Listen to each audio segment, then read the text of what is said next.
Y'all ready to be history? Get started. Welcome. Hi. Hello, everyone.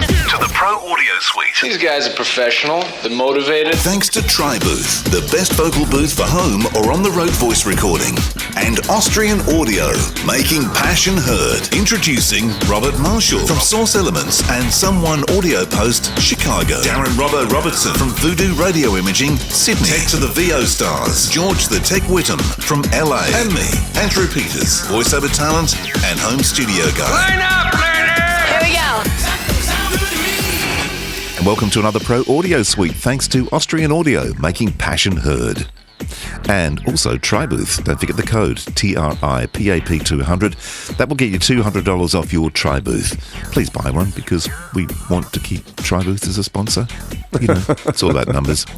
Anyway, Robert's had an interesting session with an actor that claimed to have no processing, but it appears probably was lying. Robert. So yeah, we hook up and everything's good. And first take, George, here's the tip off. First take, I mean, the meter goes all the way to the top, but it doesn't hit zero.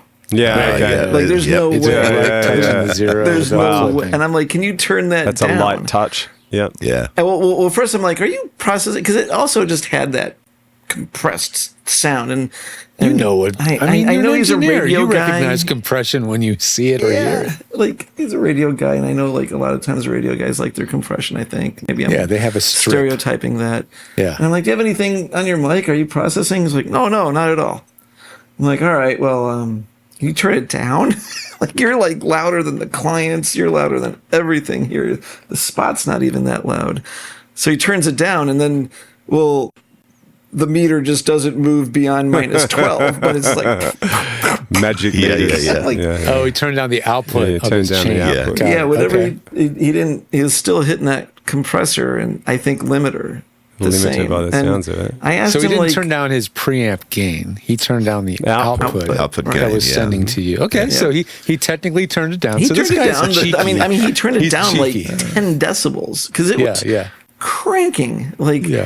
And then I think I probably mentioned it 2, maybe 3 times, and it was always like, no, not processing. Like, so I just move on. But it sort of annoyed me because it's like I can't put it exactly where I want it now. It's now like just in your face. Yeah.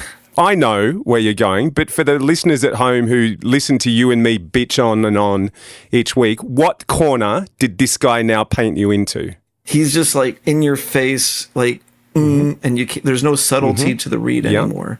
And I don't know what the word is, but it doesn't sound natural, actually. We were kind of talking about that before, and it had that like just, this isn't a radio show. This isn't. This was a commercial, and it didn't need that. It wasn't also an in-your-face kind of. Yeah, it was a national commercial. Yeah. It wasn't the type of read that needed to be like. It wasn't fighting loud music. It was. Yeah, you tell me, Robert. Isn't the state of audio production for a voiceover in a national commercial for television very light processing? I'd say so. Like the let's say it's the aesthetic of very light processing. You might be using a fair amount for certain reasons, but it doesn't sound processed. It doesn't have a compressed. Right, you need clarity. You definitely not clarity like waves, but you need it's clear. You're going to put a little 4K or 2K almost on the edge of sibilant, but it's not. Yeah, it's definitely not annoying. It's not pushed. It's not pumping. It's not bigger than life. A lot of the times the clients are like, I like the old saying was like, I want an everyday man or an everyday person, and you're not looking for that like inflated chest sound, and that's what I was getting. And so when he was cast, he was cast for that spot. He did the audition. He got cast. That's the sound that they cast him from, right? And so now he's like, well, that's his my casting sound. Sounded very, very polished, clean, cut, and loud and consistent, and got that right on the mic. It was the same thing, and you usually think, oh, well, they processed it during the audition to make sure that they float above the rest and everything. They stacked it. Yeah. Like, okay, well, is a term that's used a lot now, I have to say. Stacking has become bit of a, what's the word, an adjective? Yeah. And part of our vernacular. Now, speaking, okay, well, here's a test. Just because you say you're not processing and they don't keep on pushing, that doesn't mean you got away with it. No. That just means that no one wants to be rude and they want to move on with the session. Yeah. And they'll deal. This is the other thing, right? In terms of the amount of processing that I'm hearing was on what you were hearing, is in these days, like for television, you've got loudness considerations that have to come into play. So if you're getting a voiceover that's had the living shit compressed out of it, or is quite clearly being compressed, and again, I'm playing devil's advocate here because I know the answer, but I want people to hear your answer because you dealt with it today. What difference does that make in terms of your mix, in terms of when you've got to consider loudness overall, when you've got we're starting something that's heavily compressed? I mean, I just couldn't make it as subtle as I wanted to make it, or make it as whatever natural sounding. And the other thing that people don't realize now is, like, you go back to 1990 and everything was loud and you had to make it loud because there were no rules. But now the LKFS level that a commercial has to be at, you don't even need a compressor. Like, right. I mean, like now you're just minus looking 24? Minus 24. I'll mix it to 23 or 22 because you get a 2 dB kind of sneaky window. Look at you, sneaky bugger. Well, we used to do other things. We used to, for the surround spots, until we realized it was causing phase issues, we would put the voice in all 3 speakers across the front, so when it went to stereo, it went louder. Yeah, nice. Yeah. But it's not the volume wars anymore, at least in the national spots, because everything is so just controlled, and you don't need to fight to make it loud. It's very easy with no processing just to make it as loud as it needs to be. What you're more looking for is consistency. Does it start low and then end up loud? Because you're going to be measured on your loudest point within the whole spot. But that's all stuff that can be done with a fader. That's leveling. That's not like making it. But it's like us turning around to the loud. voice talent and going, listen, I'm sorry, but you're going to have to record this spot with your headphones off. You're boxing someone into a corner. And it's just, the reason we ask is not because we want to be assholes, or not because we don't want you to sound like your audition, or any other reason other than I've got my job to do. Do me a favor, help me out. Turn the shit off. I don't want it on. Right. It's not the promo that's moving so fast that no one's going to take the time to mix it. That's right. Yeah, promo's a different animal. Exactly. Completely. Yeah. Promo is ephemeral. Goes on the air and it's gone. It wasn't a gate where you could even call it out and be like, you hear that thing cutting off for your clients. There's no way my clients were going to understand, hey, like what is compression? They don't even know what it is. So you mention it once or twice, 3 times, and then you just move on, and you're just sort of like, like that guy. This is the problem when this is the pro and the con of like the Apollo systems, whether you have the ability to do this. Is the pro is that it's available to you and you can use it when it's necessary or appropriate for whatever it is that you're doing.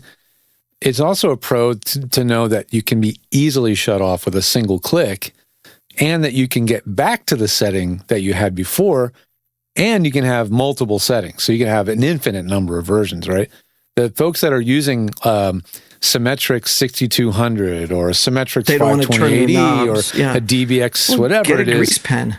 Yeah, they don't want to touch a knob because they're going to lose all those settings, right? Well, all of those things have one thing in common: a bypass. That's right. Button. Yeah. And so there's no excuse because they can immediately press the button. But they are so addicted to the way they sound in their cans through that chain, and they know that if they shut that shit off, it's going to fuck up their headphones. And now they're going to be like, they're going to be out of their... What's he saying? That he trusts his settings more than me?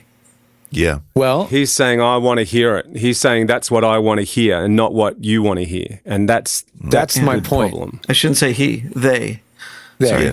Whose name was? Albert. This person knew enough to know that the customer was saying send it unprocessed, but he knew that his performance was suffering because when he heard himself in the cans totally raw, it was affecting his performance. It was harder for him to get that the performance. UA does that perfectly. Just turn that's off the my record point. button. I was able to set up a UAD monitor chain that had what he wanted in LA2A, right? Slam, just like boom, bigger than life, whatever. And then we made up a separate chain in his post process in Logic that maybe had some of that, maybe not. It was a mix. It was kind of a mishmash, right? But he had a monitoring chain and he had a processing chain. We were able to separate those two out from each other. And I think that needs to be done. If headphones are a part of what you do, you really are dependent on the way you sound in those cans to get your performance. If you can't turn off the processing to get that sound, then you have to figure out a way around it. And there are ways to do it. It's not like it's impossible. You just need to know. When I record a singer, I will put the compression on it heavy in the monitors because it helps the performance. It helps them hear everything.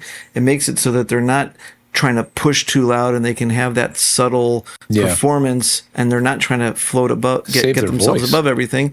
But I'm not recording it that way. And then later, that's all things that can be done more thoughtfully with a fader instead of a compressor. That's why every DAW, the processing is always post by default.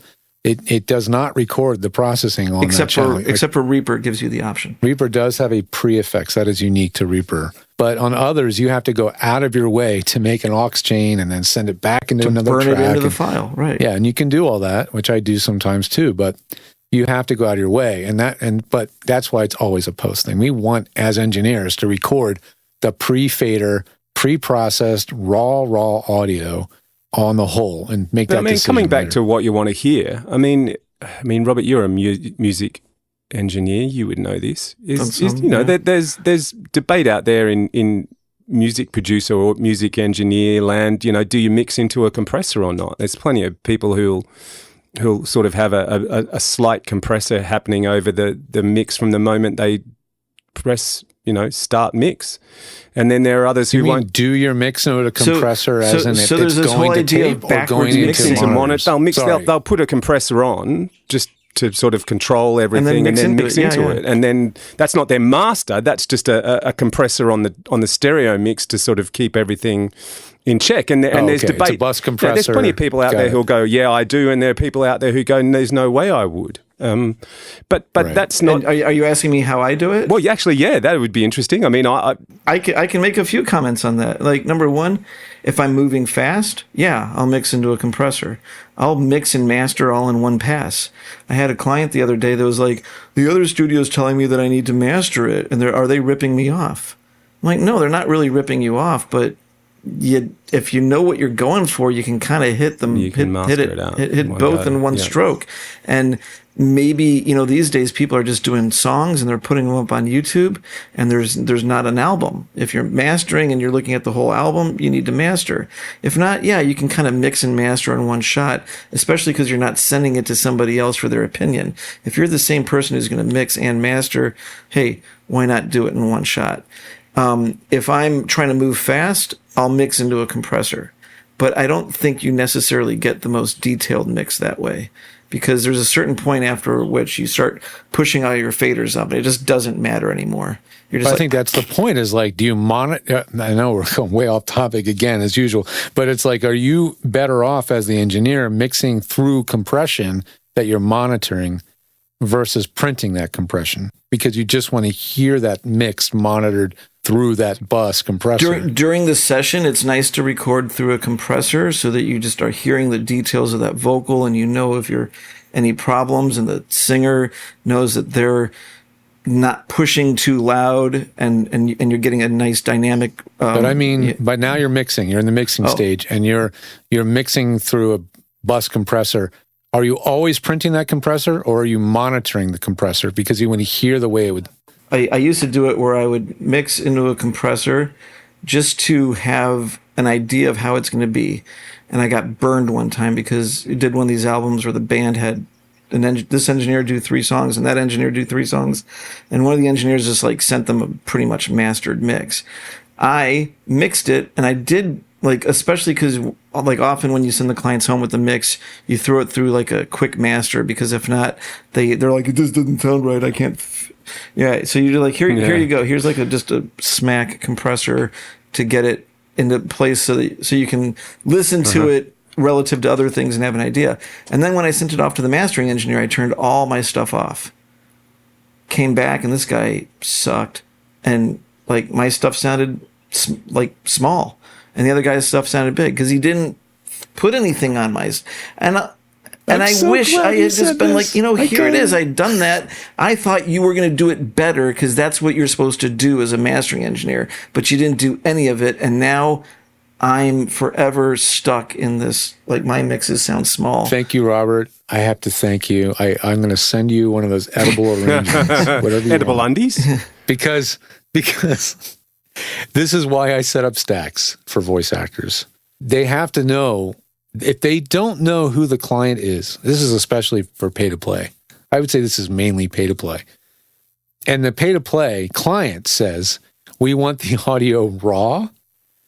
They just know that that's something to say to a talent. We want the audio raw. Well, you get the final product if you happen to hear it. A lot of times you never hear it, so you just move on with your life. But if you do hear the final product, sometimes raw. the audio mix blows. It sucks.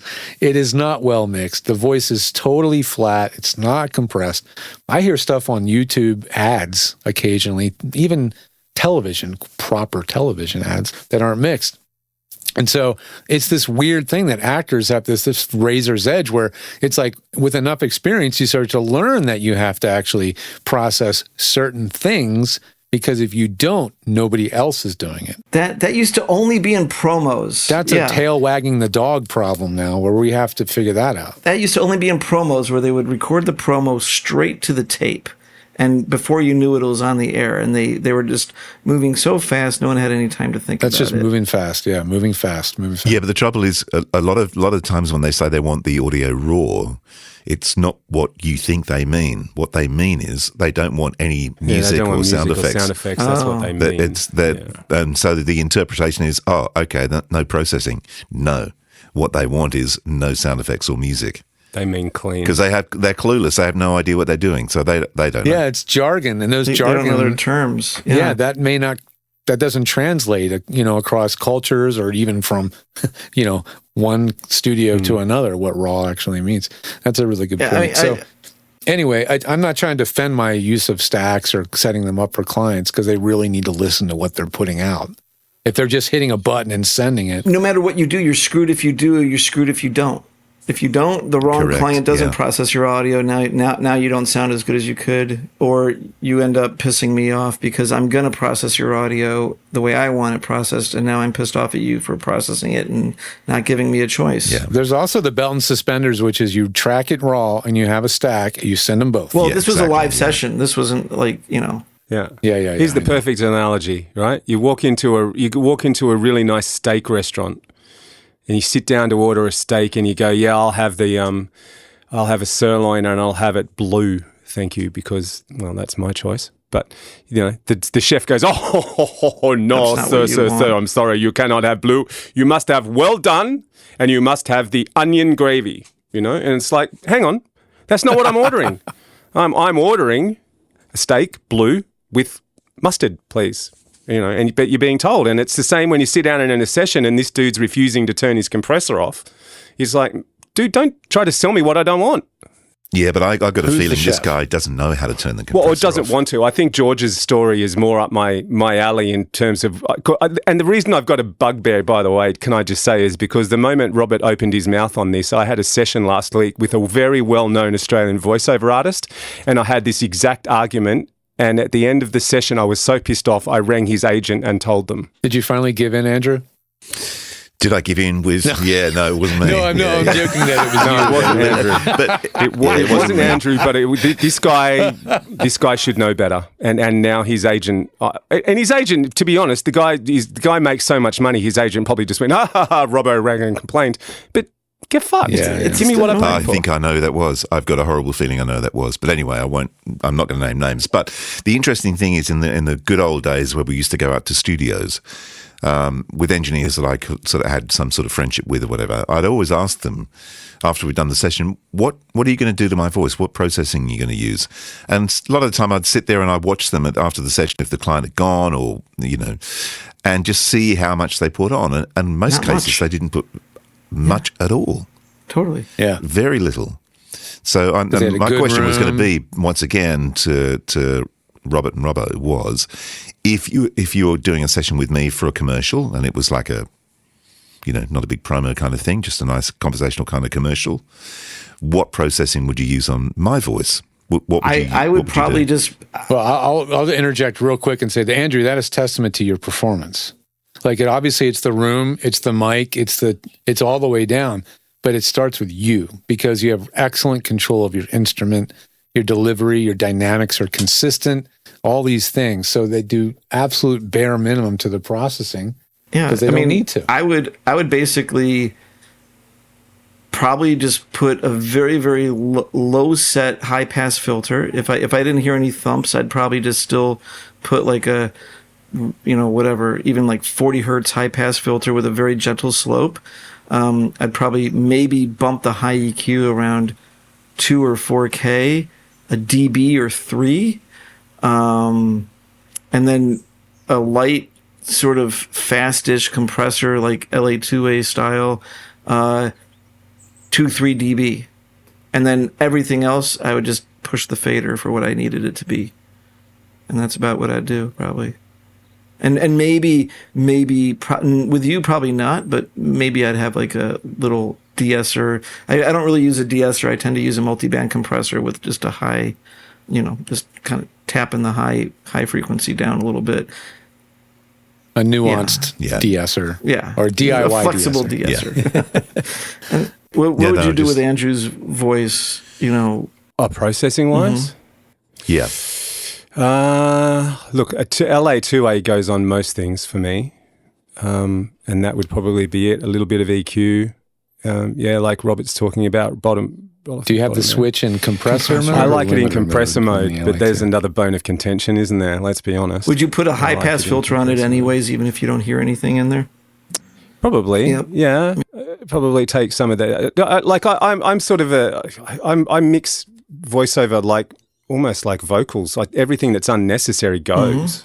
That sort of muddy, yucky sort of low mids. Dump it down. I sort of tend to, because my go-to EQ is the F6, the Waves one, which is you can use it as an EQ or you can use it. Is that the multi? Is the that the F6 or multi-band the compressor? C6? Yeah, so it's an EQ. You can use it as an EQ, but you can also use it as a multi-band compressor as well. It's a that's the dynamic Yeah, EQ. yeah, I dynamic use the EQ. C4 Yeah, from Waves, but same basic idea. So I touch. So if you could see the curve on those low mids, it's sort of there's a little bit dialed in, like maybe -1 or -2 that's there hard, and then I just run the compressor. do you boost up the highs or do you just scoop the lows out? Depends on the voice. Sometimes it depends what you're hearing. Again, Because we're kind of saying the same thing, right? A little bit, maybe, I guess, up the top. Yeah, because I kind of leave the lower mids alone and I just give a boost on the highs, but scooping out the lows or boosting the upper mids is like 6 and 1/2. Yeah.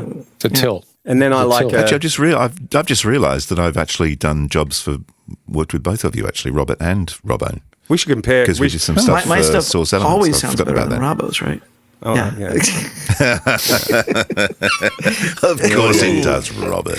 When are we going to have a should mix off? Exactly. Yeah, a mix-off. That'd be interesting.